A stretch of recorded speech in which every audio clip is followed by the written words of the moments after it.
Good morning, students. Today I will further continue the sixth chapter of history, which is new questions and ideas. Now we start Jainism.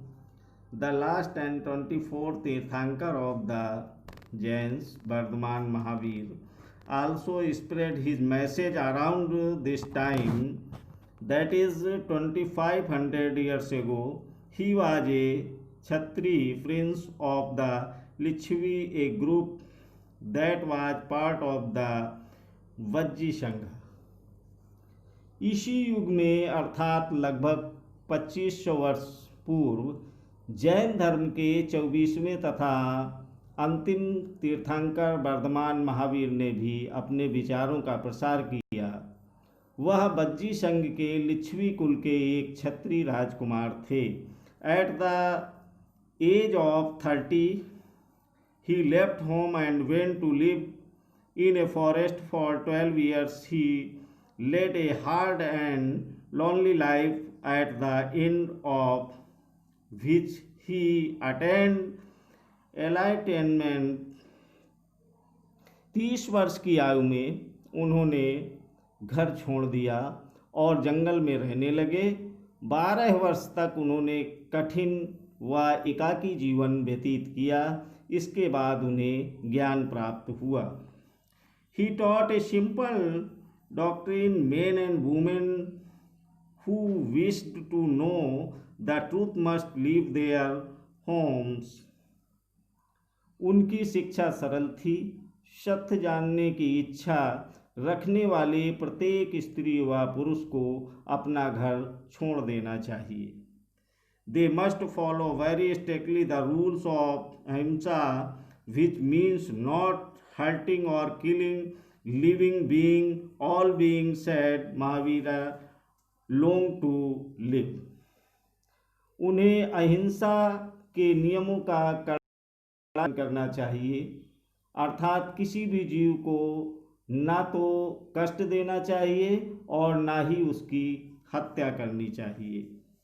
To all things life is dear. Ordinary people could understand the teaching of Mahavira and his followers because they used Prakriti. There were several forms of Prakriti used in different parts of the country and named after the region in which they were used. For example, the Prakriti spoken in Magadha was known as Magधी. जीव को ना तो कष्ट देना चाहिए और ना ही उनकी हत्या करना चाहिए। महावीर का कहना था, सभी जीव जीना चाहते हैं, सभी के लिए जीवन प्रिय है। महावीर ने अपनी शिक्षा प्रकृति में दी। यही कारण है कि साधारण जन भी उनके तथा उनके अनुयायियों की शिक्षा को समझ सकते हैं। देश के अलग अलग हिस्सों में प्रकृति के अलग अलग रूप प्रचलित थे। प्रचलन क्षेत्र के आधार पर ही उनके अलग अलग नाम थे। जैसे मगध में बोली जाने वाली प्रकृति मगधी कहलाती थी।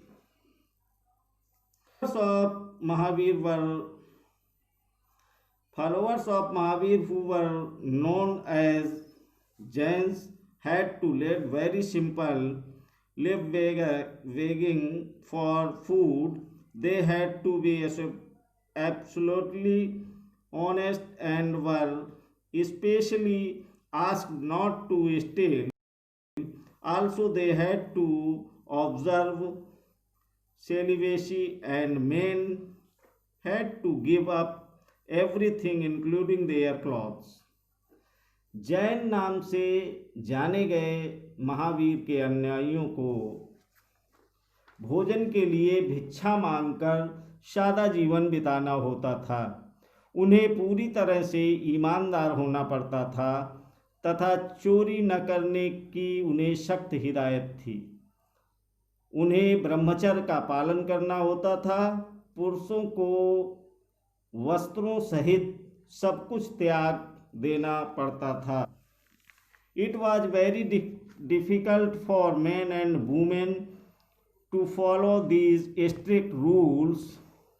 Nevertheless, thousands left their homes to learn and teach this new way of life. Many more remained behind and supported those who became monks and nuns, providing them with food. अधिकांश व्यक्तियों के लिए ऐसे कड़े नियमों का पालन करना बहुत कठिन था। फिर भी हजारों व्यक्तियों ने इस नई जीवन शैली को जानने और सीखने के लिए अपने घरों को छोड़ दिया। कई अपने घरों पर ही रहे और भिक्षु भिक्षुणी बने लोगों को भोजन प्रदान कर उनकी सहायता करते रहे। Jainism was supported mainly by traders, farmers who had to kill insects to protect their crops, found it more difficult to follow the rules. मुख्यतः व्यापारियों ने जैन धर्म का समर्थन किया। किसानों के लिए इन नियमों का पालन अत्यंत कठिन था, क्योंकि फसल की रक्षा के लिए उन्हें कीड़े मकोड़ों को मारना पड़ता था। Over hundreds of years, Jainism spread to different parts of North India and to Gujarat, Tamil Nadu and Karnataka. The teaching of Mahavira and his followers were transmitted orally for several countries. बाद की सदियों में जैन धर्म भारत के कई हिस्सों के साथ साथ गुजरात, तमिलनाडु और कर्नाटक में भी फैल गया। महावीर तथा उनके अनुयायियों की शिक्षाएं कई शताब्दियों तक मौखिक रूप में ही रहीं। They were written down in the form in which they are presently available at a place called Vallabhi in Gujarat about 1500 years ago. वर्तमान रूप में उपलब्ध जैन धर्म की शिक्षाएं लगभग 1500 वर्ष पूर्व गुजरात में वल्लभी नामक स्थान पर लिखी गई थी। द संघ both the Mahavira and the Buddha felt that only those who left their homes could gain true knowledge. Mahavir तथा बुद्ध दोनों का ही मानना था कि घर का त्याग करने पर ही सच्चे ज्ञान की प्राप्ति होती है। They arranged for them to stay together in the Sangha and association of those who left their homes. ऐसे लोगों के लिए उन्होंने संघ नामक संगठन बनाया, जहां घर का त्याग करने वाले लोग एक साथ रह सके। The rules made for the Buddhist Sangha were written down in a book called the Vinaya Pitaka. From this we know that there were spread branches for men and women. संघ में रहने वाले बौद्ध भिक्षुओं के लिए बनाए गए नियम विनय पिटक नामक ग्रंथ में मिलते हैं। विनय पिटक से हमें पता चलता है कि संघ में पुरुषों और स्त्रियों के रहने की अलग अलग व्यवस्था थी। All men could join the Sangha, however children had to take the permission of their parents and slaves that of their masters. सभी व्यक्ति संघ में प्रवेश ले सकते थे। हालांकि संघ में प्रवेश के लिए बच्चों को अपने माता पिता से, दासों को अपने स्वामी से, राजा के यहाँ काम करने वाले लोगों को राजा से तथा कर्जदार को अपने देनदारों से अनुमति लेनी होती थी। Those who worked for the king had to take his permission, and debtors, that creditors, women had to take their husband permission, और स्त्रियों को अपने पति से अनुमति लेनी होती थी। Men and women who joined the Sangha led simple life. They meditated for most of the time and went to cities and villages to beg for food during fixed hour. संघ में प्रवेश लेने वाले स्त्री पुरुष बहुत सादा जीवन जीते थे। वे अपना अधिकांश समय ध्यान करने में बिताते थे और दिन के एक निश्चित समय में वे शहरों तथा गांवों में जाकर भिक्षा मांगते थे। That is why they were known as bhikshu, the Prakrit word for renewer, beggar and भिक्षुरीज। यही कारण है कि उन्हें भिक्षु तथा भिक्षुड़ी, साधु, भिखारी के लिए शब्द प्रयुक्त किया गया है। They taught other and helped on another. They also held meetings to settle and quarrels that took place within the. वे आम लोगों को शिक्षा देते थे और साथ ही एक दूसरे की सहायता भी करते थे। किसी तरह की आपसी लड़ाई का निपटारा करने के लिए वे प्रायः बैठकें भी किया करते थे।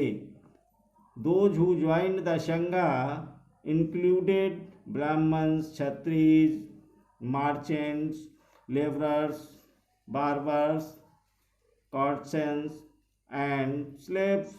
Many of them wrote down the teaching of the Buddha. Some of them also composed beautiful poems describing their life.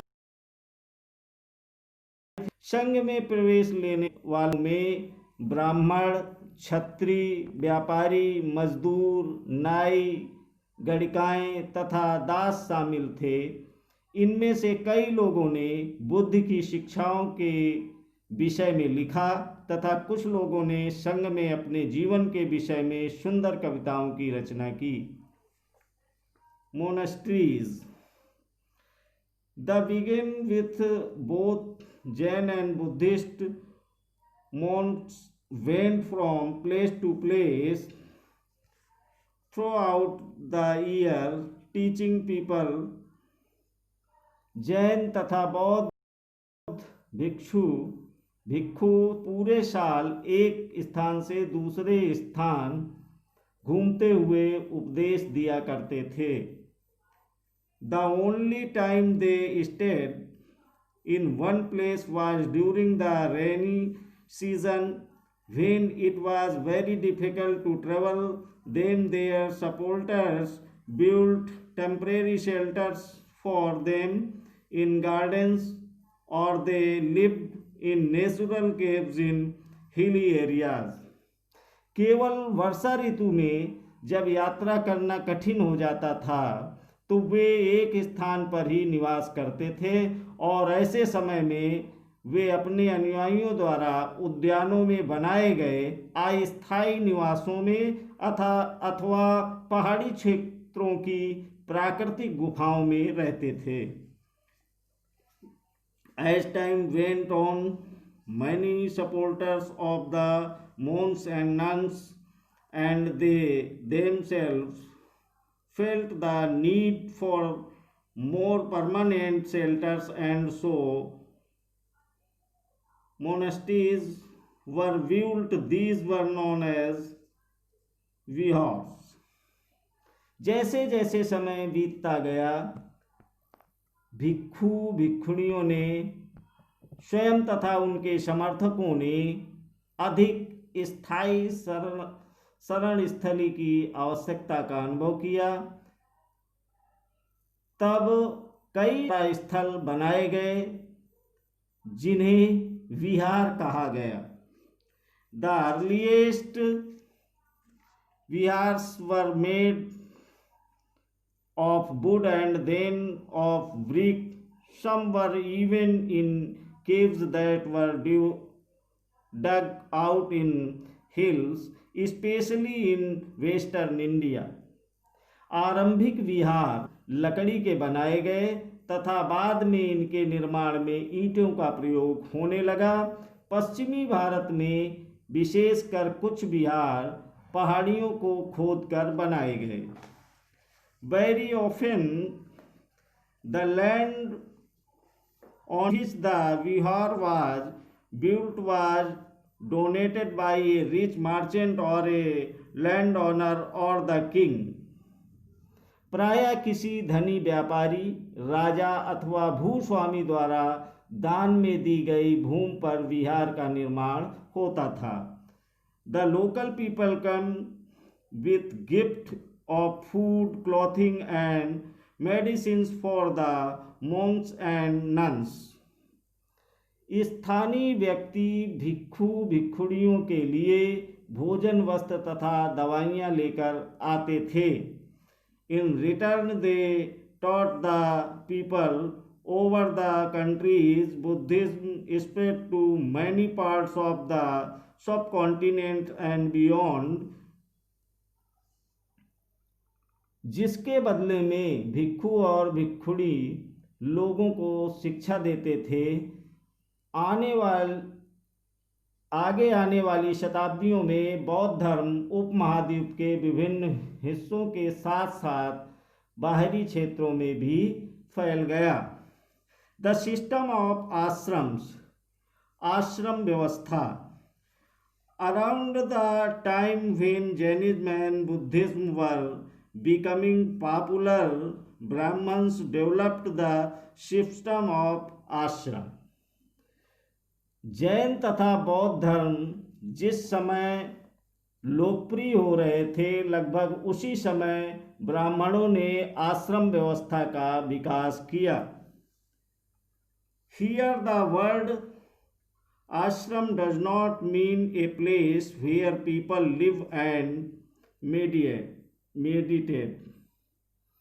यहाँ आश्रम शब्द का तात्पर्य लोगों द्वारा रहने तथा ध्यान करने के लिए प्रयोग में आने वाले स्थान से नहीं है, बल्कि इसका तात्पर्य जीवन के एक चरण से है। It is used instead for a stage of life.